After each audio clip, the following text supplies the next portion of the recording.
If you look at the ingredients on 90% of the brands here at the grocery store, it always has natural flavorings. Flavoring, that's the thing. That's what's messing you up.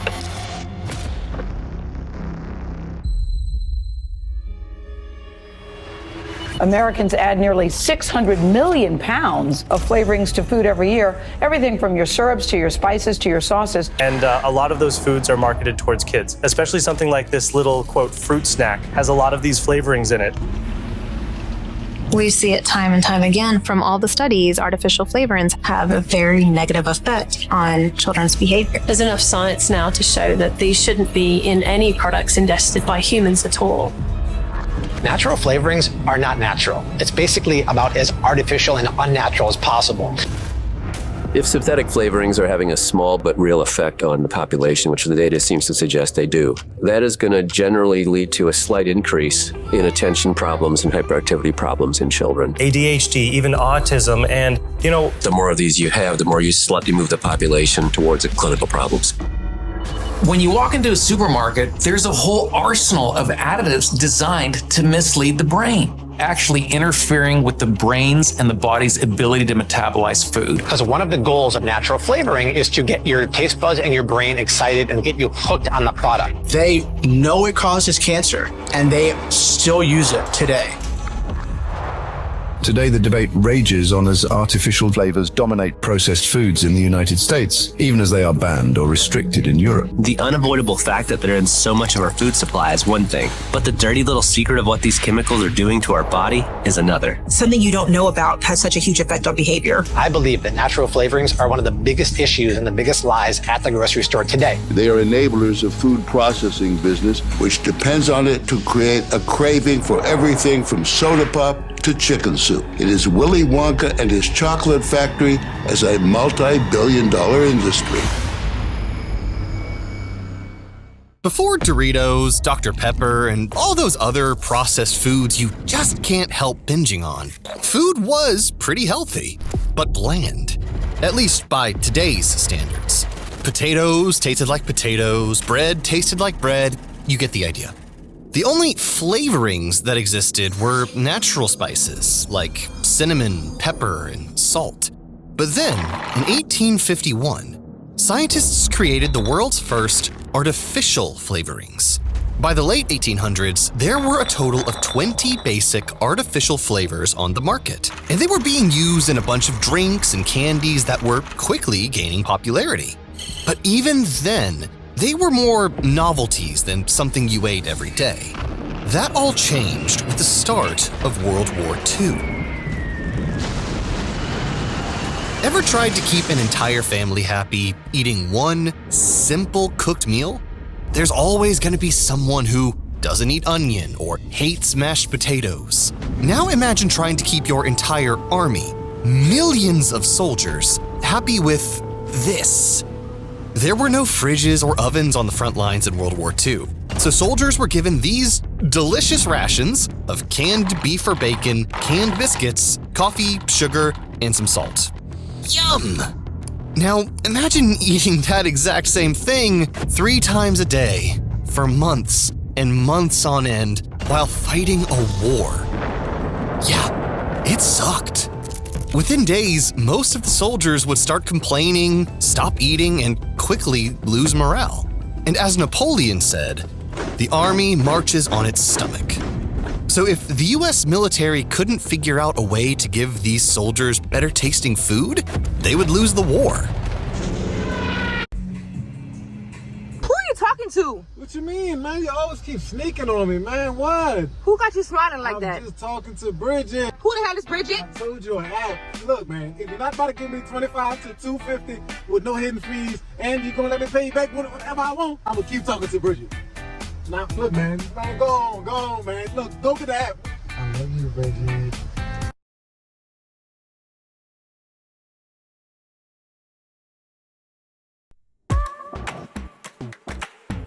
Vibe coding in AI Studio with Gemini 3 lets you build anything.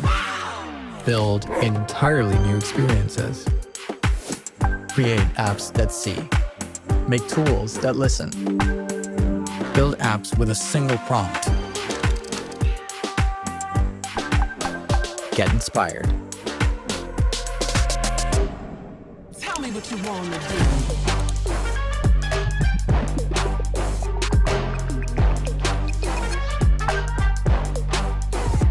Refine. And refine some more. Right now. Share with a friend. And remix. Then share with the world.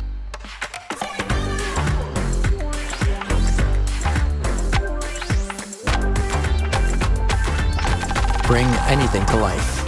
Tell me what you want to do.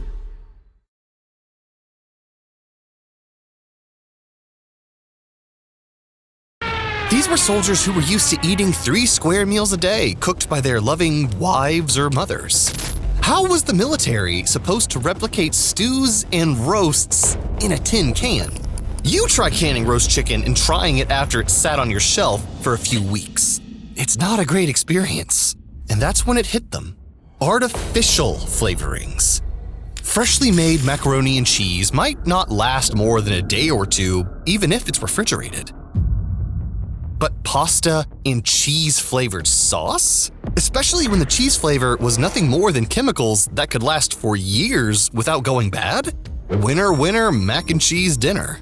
So the military threw its full support behind the artificial flavoring industry, which quickly came up with banger after banger. Spaghetti in tomato-flavored sauce. Canned beef that tasted like the roasts you had back home, but definitely wasn't. Fruit-flavored candies that had 0 fruit in them at all, and the list goes on. Not only were artificial flavors getting soldiers to eat again, they were doing it at a fraction of what making real food would have cost. Sure, none of the food had any real nutritional value, but that didn't matter. As long as they had enough calories to keep soldiers going for a few months, they could deal with the nutrient deficiencies later. In the eyes of the food industry, artificial flavors were the real war heroes. And when all those soldiers eventually came home craving that tomato or cheese flavor that only you could create, or picking at their home-cooked meals because the flavors weren't as strong as they had gotten used to in the military, that's when the light bulb moment went off. You realized you hadn't just managed to keep soldiers fighting. You had inadvertently discovered how to get people addicted to your food. By using these delicious artificial flavors only you could make. You realized that if a few artificial flavors could get people hooked on otherwise cheap garbage food, how addictive could you make it if you really spent time optimizing everything about the processed foods you created? If you studied exactly what textures and tastes would keep people wanting more, you would basically be able to get the entire world hooked on your food products as if you were selling crack. And so, it became an arms race to find out what exact combination of flavors or textures would make the most addictive food. Starting with the most basic ingredients in all processed foods: salt, sugar, and fat. Welcome to Evil Food Supply. And this is how the world became addicted to processed food.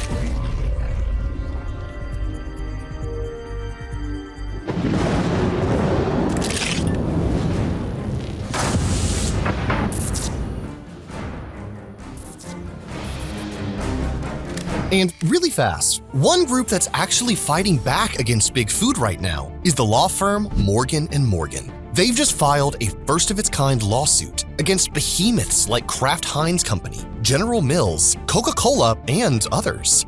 Their lawsuit alleges that these companies intentionally engineered their ultra-processed food products to be addictive and market those products towards children, allegedly causing chronic disease in children, like type 2 diabetes and fatty liver disease, both of which many kids now have when it was nearly unheard of in children 40 years ago. The complaint details the strategic and calculated actions that these companies allegedly took to target children with addictive ultra-processed foods, including internal memos, strategic meetings, and the extensive research they allegedly conducted to leverage our biology and neurology to create addictive substances. And if your child has been diagnosed with one of these diseases, you may have legal options, because Morgan & Morgan is committed to fighting for the people and for the families. They've helped thousands of families seek justice against big corporations, and they're ready to fight for you too. With over $30 billion recovered for their clients over the last 35 years. Learn more at forthepeople.com/EFS by clicking the link below. That's forthepeople.com/EFS down below. And thanks to them for sponsoring this video. The food giants have been working day and night to get us to not just like their products, but to want more and more of them. They engineer salt for the maximum of what they call the flavor burst. They pile in the fats like processed cheese for the silky, smooth, addictive quality of what they call the mouthfeel. Behold the future. And they perfect the amount of sweetness in products to create what they call the bliss point. And while the industry hates the word addiction more than any other word, the fact of the matter is that their research has shown them that when they hit the very perfect amounts of each of those ingredients, they'll send us over the moon. And their products will fly off the shelf, we'll eat more, we'll buy more, and as they are companies, they will make more money. It's no secret that almost everyone likes sweet food. Forget the old map of the tongue you learned about in school. Researchers have discovered that your entire mouth goes crazy for sugar. Humans are so sugar-coated, we've actually got taste receptors that go nuts for sugar all the way down from our throats to our stomach and pancreas. And every time these receptors pick up sweetness, they light up the pleasure centers of our brains, just like most addictive drugs do. But as Big Food, this isn't news to you. You've known about the power of sugar for decades. Back in the 1970s, a professor at Brooklyn College had done an experiment on rats to test to what lengths they would go for sugar. At the end of the experiment, he came to the conclusion there was nothing the rats wouldn't do for sugar. They went against every biological instinct as long as it meant finally reaching the sugary snack they craved. And when scientists took the sweet food away from the rats, they experienced withdrawal symptoms. The same symptoms people would experience when they stopped using drugs. But you didn't see this discovery as a warning. You saw it as an opportunity. If sugar was this addictive, what would happen if you put sugar in everything? That they've marched around the grocery store, as my dear scientist Julie Manola has taught me, adding sugar to everything that didn't used to be sweet anymore. Bread, yogurt, pasta sauce can have the equivalent of a couple of Oreo cookies worth of sweetness in a tiny half-cup serving. And what this does is create an expectation in us that everything should be sweet. Even if food didn't taste sweet, it had sugar in it. And just like anything else you get addicted to, the more sugar people consumed, the more sugar they craved. So, as Big Food, you started studying exactly how much sugar to add to sweet foods to make them irresistible. That a legend in the industry, Howard Moskowitz, trained in experimental psychology at Harvard, did recently for Dr. Pepper in creating a new version of soda, in which he started with no less than 61 levels of sweetness, each one just slightly different than the next. Subjected those to some 3,000 consumer taste tests around the country, threw the data in his computer, did his high math regression analysis thing, and out came charts like this very one, where at the top of the curve is not like the dreaded middle C that kids get graded on in school. It's the perfect amount of sweetness, not too little, not too much, that will send us over the moon and their products flying off the shelf. They call it the bliss point. The point where food is just sweet enough to keep you wanting more. Put too much sugar in something and people won't keep wanting more of it. Too little, and they won't like it enough to keep consuming it. Suddenly, every processed food product on the market contained at least some form of sugar. Even traditionally salty food like chips or hot dogs or TV dinners. Because even though these salty foods may not taste sweet to us, our brains still react to the sugar that's in there, leaving us craving more after every bite. But that was only the beginning. Salt and fat got the same treatment. All sorts of unnecessary amounts of fat and salt were added to give food the perfect balance and texture to make them as addictive as possible to us. But you weren't just eyeballing these ingredients and hoping for the best. You had teams of scientists working on the exact blend of sugar, salt, and fat to make your foods irresistible. These companies rely on deep science and pure science to understand how we're attracted to food and how they can make their foods attractive to us. Francis McGlone was a pioneer, one of the first neuroscientists to work in the food industry. He spent 10 years doing neuroscience for Unilever, one of the world's largest food companies. As a basic neuroscientist, I was able to look at the mechanisms that basically drove preference for various types of food. They want you, at the end of each product, to reach for the next one and put it in again. It's called vanishing caloric density. Vanishing caloric density applies to those things like Cheetos that melt in your mouth. And what happens is then that your brain gets fooled into thinking that calories have vanished. And you're much more apt to keep eating before the brain sends you a signal, hey, you've had enough. That was the aim with salt, sugar, and fat. If you could create a food that lit up all the right zones in people's brains, the zones associated with pleasure, and that never really made you feel full, you'd have a product that people never stopped eating. But you had one more problem: how to make people want to eat and drink your products in the first place. You were pumping all your food full of unnaturally high levels of sugar, salt, and fat. But if everything just tasted salty or sweet, people would get tired of eating your products. Just like the military in World War II, you needed to make the same basic ingredients taste different and exciting to keep people eating. And that's where the wonderful world of artificial flavors came in.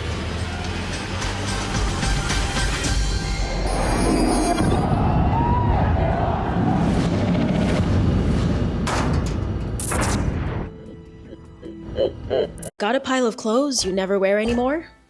Turn them into cash with Vinted. Snap a photo, list your item. Easy. Once it sells, the buyer covers shipping. And with zero seller fees, you keep every dollar you earn. Less clutter in your home, more money in your pocket. With millions of users and low cost for your buyers, it's easy to start selling and earning. Start selling on Vinted today.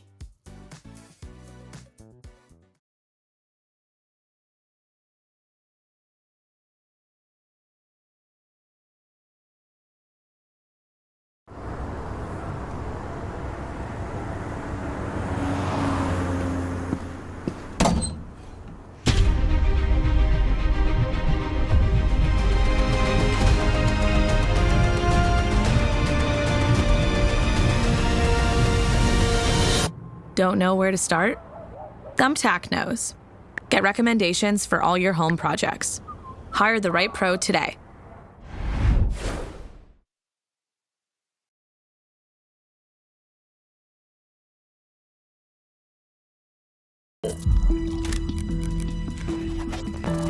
Remember artificial flavorings, the war heroes of World War II? Well, by the 1960s, artificial flavors became the greatest weapon for big food. Instead of using expensive ingredients like fruits, dairy, and spices to create your products, you used cheap artificial flavors instead. This made it a lot easier to sell your products at a price everyone could afford, while making you a lot more profit. Instead of using expensive vanilla in your baked goods, you could just use cheap vanillin instead. No one had to know it was made using byproducts from fossil fuels, and instead of real strawberries, you could just add some ethyl methylphenylglycinate. Who cares if that's the same thing used to make air fresheners and detergent? No one had to know they were eating something that's also used in toilet cleaner. Well, turns out a lot of people cared once they figured it out. Even as early as the 1950s, studies showed that some popular artificial flavors caused liver damage. And by the 1970s, the secret was out. Artificial flavors are really bad for you. Now, instead of racing to buy your artificially flavored candies, chips, and drinks, more people were avoiding anything with the word artificial in it than ever before. Now it was all about natural ingredients and natural snacks. And if you didn't change something fast, your business would crater. And other businesses may have just thrown in the towel and called it quits. But you weren't just any old mom and pop shop. You were big food. all you had to do was find a way to make your products a little more natural. And as it turns out, it was a lot easier than you expected.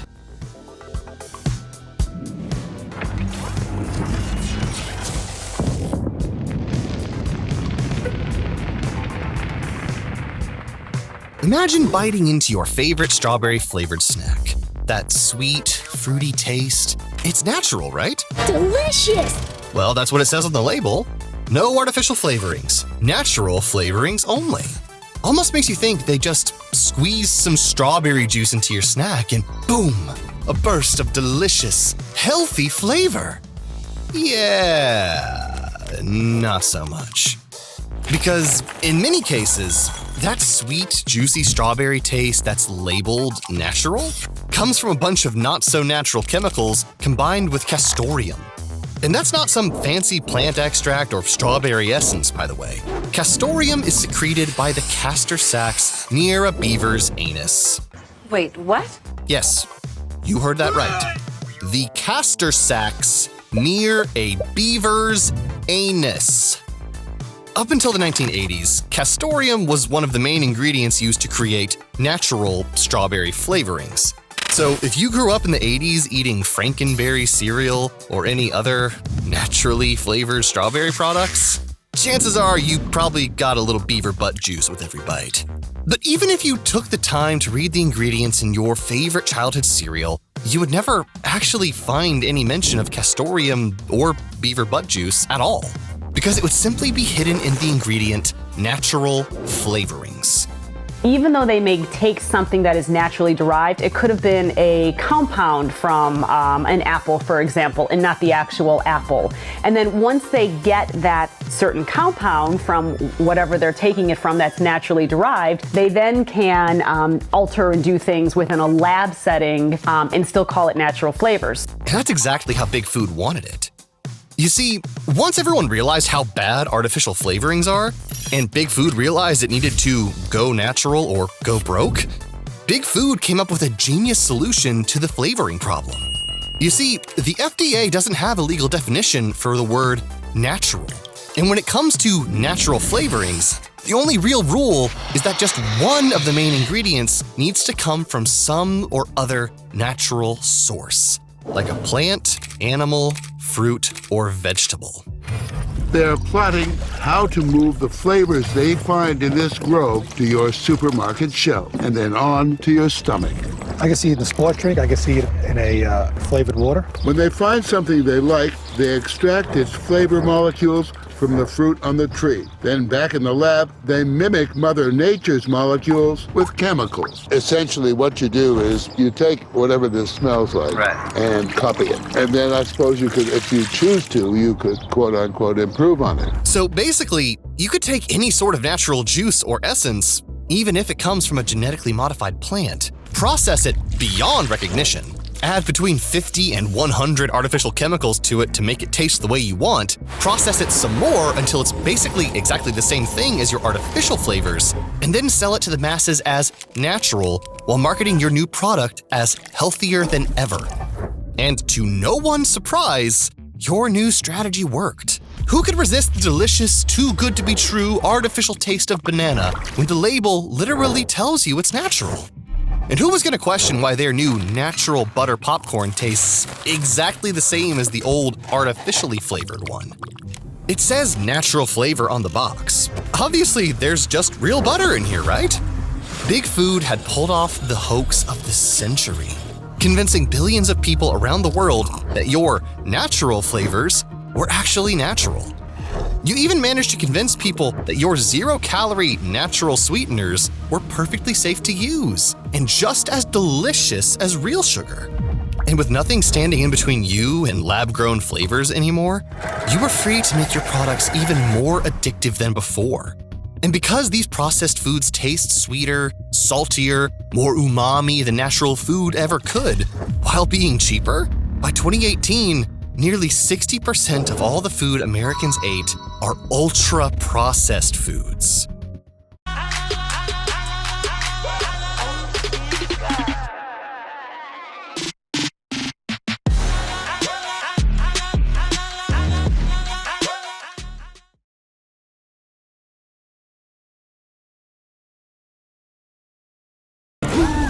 better phone service. I just want reliable service. Then you shall have it for only $100 a month. Don't go back there, young lady. No! Oh. He's not a real wizard. Pay no attention to Red Pocket. Big Mobile has the best coverage. Actually, we run on the same 5G networks as all 3 major carriers. Switching service online is as easy as 1, 2, 3. We're busy! Did I mention we have 2-minute customer care? There's no plan like Red Pocket.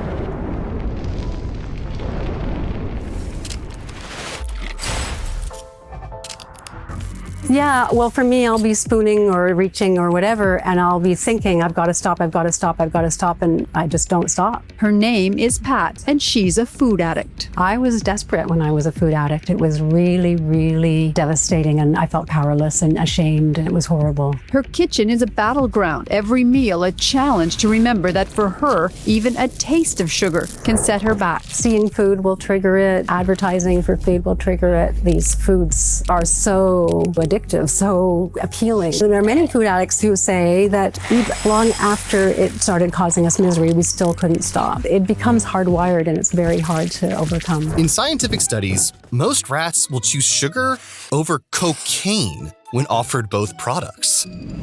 The rats will even willingly give themselves electric shocks in exchange for sugar. And in humans, it's no different. Even people who have had bariatric surgery, basically having their stomach shrunk, will overeat processed foods even if it means vomiting, diarrhea, and pain later on. None of this happened by accident, though. My name's Chris Van Tulliken. I'm an NHS doctor, I'm a scientist, and I'm part of a growing group of doctors and academics who are increasingly worried about the effect that the global food system is having on all of us. When it comes to obesity, the way that we've understood the problem is it's a failure of willpower. People are just making bad choices. They're somewhat lazy. It's basically their fault. This is American government data for men and women of all different ages, the different lines of different ages for obesity. What you see is between 1960 and 1975, there's a fairly steady percentage of obesity in the population. But in the mid-1970s, obesity starts going up in all of the groups simultaneously. Now, if you're saying willpower is responsible, what you're proposing is that all of these groups of people simultaneously lost moral responsibility, and that's not plausible. Something else happened to our food in the mid-1970s to make it irresistible to people. In the 1970s, it was that discovery that specific combinations of salt, sugar, fat, and flavorings can get people addicted to processed food. Fresh, crunchy. But since then, Big Food has only gotten better at making their products impossible to resist. So that as soon as you finish one bite of their processed trash, you immediately feel like you need to take another. And we've all been there. You tell yourself just one more cookie, just a couple more chips, and before you know it, you've finished the pack. Well, yeah, how come I can't stop eating them? I don't know, hun. I love them. And it's not just food. They've given the naturally addictive treatment to everything they produce. Their inspiration, the greatest flavorist of them all, Mother Nature. Like an artist going to Rome or something. But the ultimate purpose is to sell more soft drinks or whatever. In our fruit flavors, we want a burst in the beginning and maybe a finish that doesn't linger too much so that you want more of it. It's going to be a quick fix. That suggests something else. Addiction. Exactly. You're trying to create an addictive taste. Something that they want to go back for again and again. Food companies know that flavor is what makes repeat customers. So they commissioned Givaudan to create what they hope will be a mouth-watering taste. It makes you want to eat this again and again and again, okay? It's like sex. You know, you want to do it over and over again until you get a headache. So the next time you go grocery shopping, take a look at the ingredients list for one of your favorite healthy processed snacks. The one with natural flavors written across the front label. If there's natural flavoring listed anywhere in that ingredients list, now you know that there is nothing natural about that. And that product was specifically created to fool you into thinking that it's healthier than the rest, while making it taste so unique, so different that you just can't get the same flavor anywhere else. We're eating fat on sugar on fat with flavor. You have to ask yourself, is it really food? These flavors are so stimulating. They hijack our brain. Of course, food has to be pleasurable. It has to be desirable. But look around this country, and what do you see? Ask the rest of the world how they view Americans, and they will say, we don't want to look like them. If you're one of the many people struggling financially right now, Bridget's got your back. They'll send you $50 to $250 instantly, with no credit check or interest. Download the Bridget app today and get $50 to $250 instantly.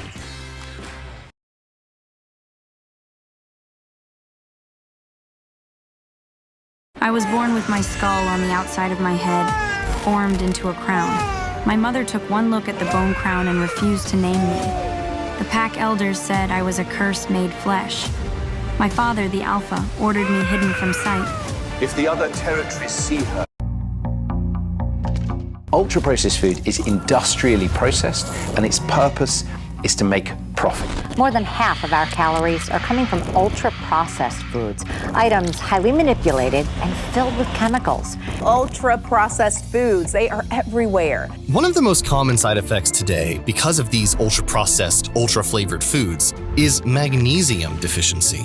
From the constant stress of our careers to depleted soil and food supply, to the fact that most of these ultra-processed foods don't contain any magnesium-rich foods in them, like seafood. And you have the perfect recipe for half of all Americans being magnesium deficient. And because magnesium is crucial for so many hormones in the body, being low on it leads to anxiety, muscle cramps, weakness, obesity, and heart problems. That's why supplementing it is so important, since it's hard to get enough from the food we eat. If you've taken magnesium supplements before, you know how calm and relaxed they make you feel when you take it before bed. It really helps with falling asleep. But the problem is, taking magnesium supplements can take a while for you to feel it, and can be annoying. That's why we created our Evil Goods Magnesium Tallow